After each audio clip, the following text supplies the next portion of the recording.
juntas allí el secretario de la Gobernación. Lo que a mí me parece y me ha llamado la atención de las vistas es que en Fortaleza la gente se reúne y no sabe con quién se reúne ni recuerdan de qué temas hablaron. Allí todo es una secretividad, nadie se acuerda, nadie reconoce, nadie sabe para qué fue. Sí se reunieron, sí estuvieron juntos en un salón de reuniones, pero no recuerda cuáles fueron los temas ni quiénes eran las personas que estaban. Increíble. No, y los temas parece que lo trataban de manera informal, o sea, no era que se reunían para tocar temas, sino que informalmente se encontraban y los tocaban. Y los tocaban de manera informal y coloquial, fue la expresión que usó el secretario de la Gobernación, y de igual forma me sorprendió mucho la expresión del secretario cuando dice que en su oficina la subsecretaria toma unas determinaciones y adjudica algunas cosas, ¿verdad? Contratos y nombramientos y todo este tipo de movimientos dentro de las agencias públicas, pero que él no tiene que tener conocimiento porque ellos no se reúnen, sino que se reúnen a veces y de manera coloquial pues dialogan y si a veces ella le dice, a veces él no sabe, pero las cosas pues así corren dentro de esa oficina.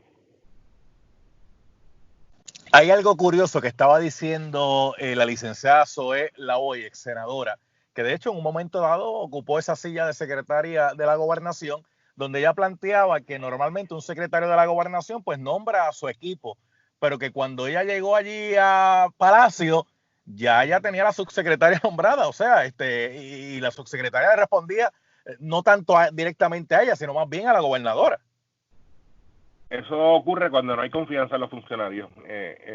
Posiciones como esa, ¿verdad? Que tienen un tipo de responsabilidad y que a la hora de tomar determinaciones pues podrían costarle tanto al gobernante de turno como a las decisiones que tome el secretario de la gobernación, pues debe ser figuras o personas de confianza que tú puedas, ¿verdad? Delegar, hacerle algún tipo de función y tener la tranquilidad de que las cosas van a correr correctamente.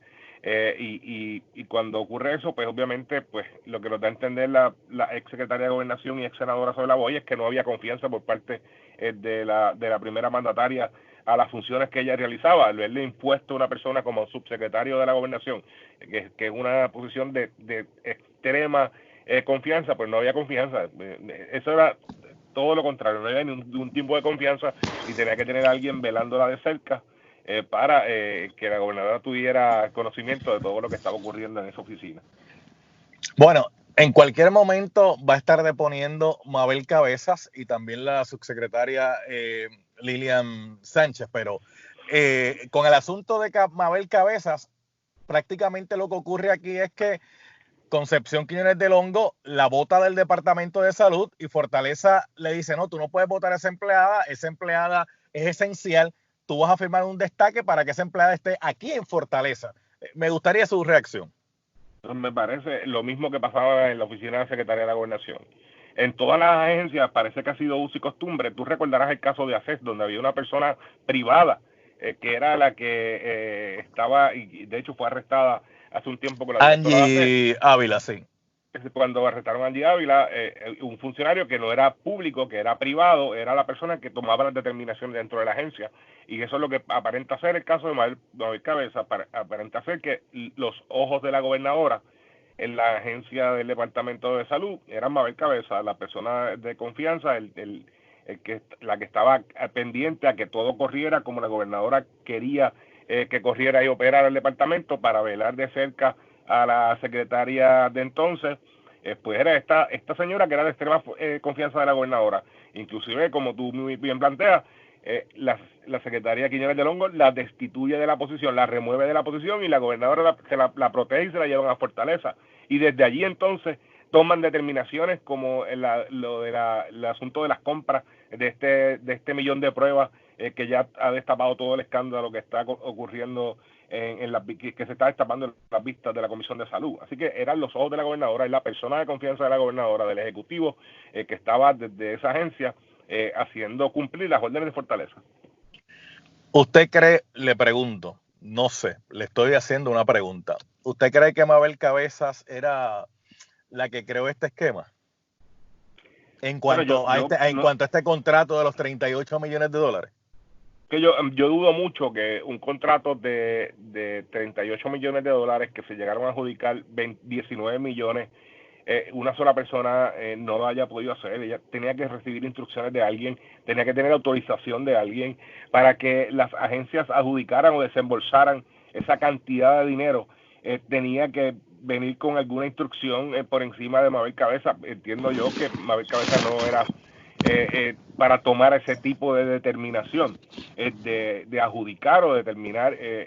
Yo estoy seguro que fue el instrumento que utilizaron para que la cosa fluyera y se moviera de acuerdo como unas personas que estaban detrás de ella querían que fuera. Como una marioneta, ¿verdad? Que alguien maneja y le da órdenes, instrucciones y le dice, por aquí es que vamos, tienes que encargarte por de eso que esto se adjudique de esta manera. Por eso le pregunto, porque todo el mundo prácticamente, ¿verdad? Pues habla de Mabel Cabezas, pero la realidad es que esa determinación no la pudo haber tomado sola, como usted está planteando, y la pregunta sería, ¿quiénes están detrás?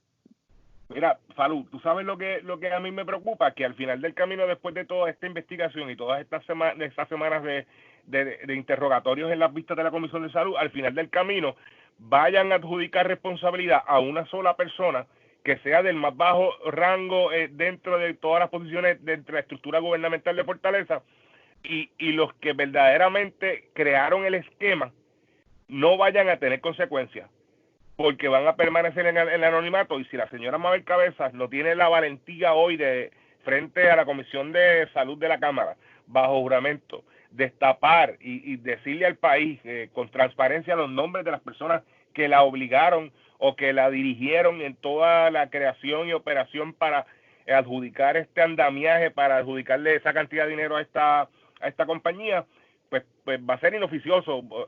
Será ella entonces la que asuma toda la responsabilidad y, como dicen en la calle, ¿verdad?, hacer buche y que no se adjudique la responsabilidad que verdaderamente están ahí, que lo trataron de hacer en el pasado bajo el terremoto y lo trataron de hacer bajo e hicieron también daño bajo la emergencia del huracán María, y van a seguir estando ahí hasta diciembre 31 que salga la gobernadora Wanda Vázquez de Fortaleza. Así que lo importante es que ella hable, diga los nombres y que se adjudique responsabilidad a los que verdaderamente la tienen. Representante Carlos Bianchi, le pregunto, y Angleró, porque madre tiene, y Dios se la bendiga. Mire, le pregunto, porque no lo sé. Probablemente aquí han habido fallas administrativas y posiblemente aquí hayan negligencias administrativas que se pueden probar en el cumplimiento del deber. Pero la pregunta es, ¿aquí ha habido delito? Eso lo adjudicará el informe final de la comisión, si hay delitos y si va a referir a las agencias pertinentes más allá de las acciones administrativas. Cuando una vez culmine el proceso, el presidente de la Comisión de Salud, Juan Oscar Morales, presentará el informe final donde planteará si hay algún tipo de adjudicación de delito criminal. Pero de que ha habido negligencia, de que ha habido negligencia en el asunto administrativo, obviamente lo sabemos. Lo del asunto criminal, pues se determinará luego de que culmine la vista y que salga ese informe final de la Comisión de Salud. Le pregunto eso porque todo este esquema que ocurrió, la realidad es que el pueblo de Puerto Rico no perdió el dinero, estuvo a punto de perder el dinero, estuvo a punto de que 38 millones de dólares se fueran por el chorro, pero no solamente el dinero, porque mucha gente se está enfocando en el dinero del contrato, que no llegaron las pruebas tan necesarias para llevar a cabo la población. Y no tan solo que no llegaron, es que las pruebas no estaban aprobadas por el Departamento Federal que adjudica, así que eran pruebas fatulas, era un contrato fatulo con una intermediarios de una agencia que después en Australia determinó que no, esta gente no me representan, así que era todo un esquema, como tú dices. El que los 19 millones no se llegaron a completar la transacción electrónica, no porque el gobierno se dio cuenta, es porque el banco, la empresa privada, el banco que tenía a cargo de esa transacción, vio una transacción millonaria y dijo, oye, verifícate esta transacción, que hay demasiado dinero aquí. Tú recordarás que hace como un mes pasó lo mismo con los sistemas de retiro y con turismo y con el DEC, que a través de unos hackers enviaron unos correos electrónicos y se detuvieron unas transferencias electrónicas por parte de los bancos. Eso mismo ocurre ahora pero en esta ocasión eran 19 millones de dólares. Así que cuando hace un mes se adjudicaron, se le adjudicó a empleados públicos la responsabilidad y fueron removidos de empleo y sueldo y están esperando unas investigaciones administrativas para tomar acción sobre ello. Pero en este caso 19 millones. ¿Y cuál ha sido el resultado? Bueno, le cancelaron los contratos a Tito Laureano y a Juan Maldonado, pero ellos no fueron los que crearon el esquema. Ellos son parte del esquema, pero no fueron los que lo crearon. Los que lo crearon no se le ha adjudicado responsabilidad, ni ha habido ningún tipo de acción por parte del Ejecutivo afirmativa para evitar que eso siga ocurriendo. Bueno, la realidad es que en el día de hoy, cuando está ahora deponiendo el secretario de la Gobernación, Antonio Pavón Badge, está todo el mundo pendiente a eso, pero cuando se sienta ahí Mabel Cabezas, Puerto Rico se paraliza, ¿sabe? Porque si de alguien aquí se ha hablado y se ha reiterado y ha estado constantemente en la palestra, ha sido ese nombre, el de Mabel Cabezas. Así es, pero vuelvo y te repito, esperamos que Mabel Cabezas asuma su responsabilidad histórica, ¿verdad? Y con su conciencia y con el país, y diga los nombres de las personas que crearon este esquema, quiénes fueron los que insistieron para que eso se adjudicara, quién le dio las instrucciones a ella, o si lo hizo motus propio, que yo lo dudo mucho, para un contrato de 38 millones de dólares, yo no creo que ella por motus propio haya asumido esa responsabilidad de hacer toda esta operación para adjudicar esa cantidad de dinero. Así que hable, que le diga al país, el país está esperando eso. Mire, quiero aprovechar, ya que lo tengo aquí en la transmisión a través de Noti 630, y preguntarle sobre otros temas. ¿Usted llenó la planilla del 2019 ya? Sí, yo la llené y la sometí en la primera semana de abril. Pues se supone que los que llenaron la planilla del 2019 son los primeros que les lleguen los $1,200 del estímulo económico aprobado por el gobierno federal. ¿Ya usted chequeó su cuenta? Sí, pero no han llegado. Nada que ver.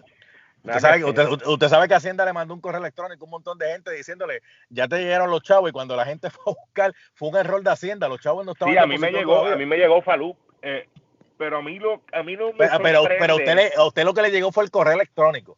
Por eso, me llegaron los 2 correos electrónicos. Tú recordarás que hace como 2 semanas enviaron un correo donde decía a todas las personas que eran elegibles, y entonces el viernes en la noche llegó un correo, el sábado en la mañana llegó un correo diciendo que lo habían depositado en las cuentas, y por la tarde diciendo que había sido un error. Pero a mí eso no me sorprende, ¿verdad? Eso podría ser problemas del sistema. A mí lo que me sorprende es que luego de que hace una semana entre la Junta de Control Fiscal y el secretario de Hacienda y la gobernadora dijeron que la Junta de Control Fiscal le había autorizado para $400 millones para cuando para que cuando se autorizara por parte del Tesoro el plan de distribución de los fondos del estímulo económico, ellos tenerlos disponibles y repartirlos de manera inmediata, y luego cuando esos fondos llegaran, pues entonces ellos pues los tenían en sus cuentas. Pero ahora desembolsaron a cierta cantidad de contribuyentes, pero a los otros no les depositaron hasta que no llegue el dinero del Tesoro Federal.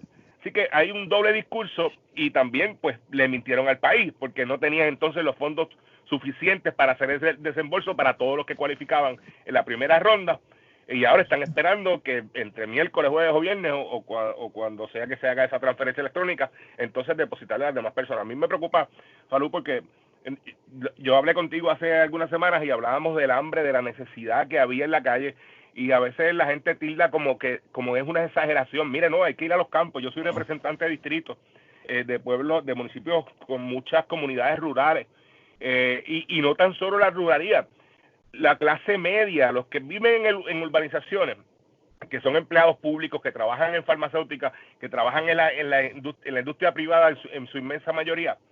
Falú, no están cobrando ya llevamos 50 días de encierro. Uh-huh. Y aquí en Puerto Rico tenemos que entender que la familia puertorriqueña está viviendo quincena a quincena.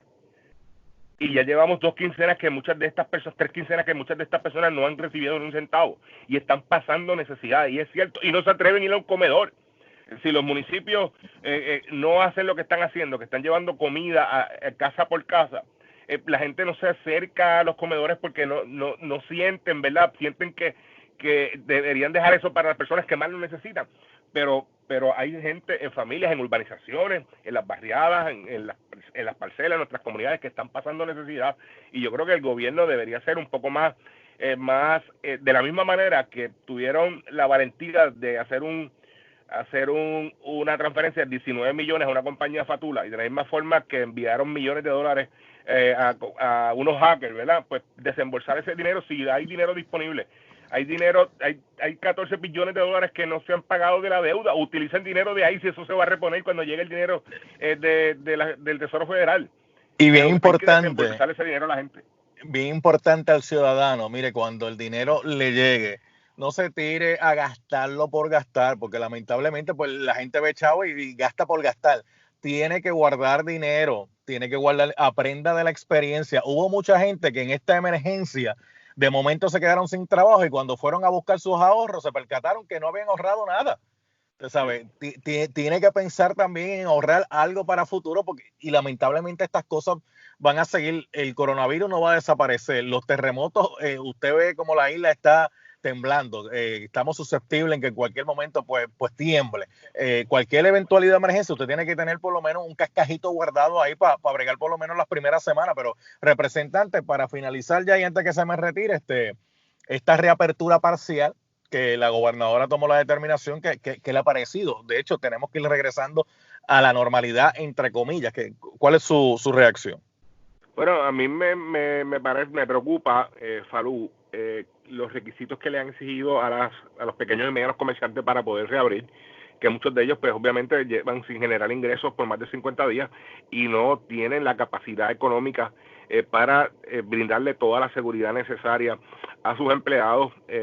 Me preocupa también que no haya el gobierno sido efectivo en orientar a los dueños de negocio o los dueños de empresas de cómo y cuáles son los beneficios que tienen los empleados, ¿verdad? O los derechos que tienen los empleados, que no necesariamente aquellos que pueden ir a trabajar todos, ¿verdad? Aquellos que tengan condiciones que no puedan poner en riesgo su salud por esta asunto del coronavirus, que no necesariamente pueden empezar a trabajar, porque tienen unos derechos garantizados de que no tienen que reportarse y así hacerlo por escrito a sus empleadores.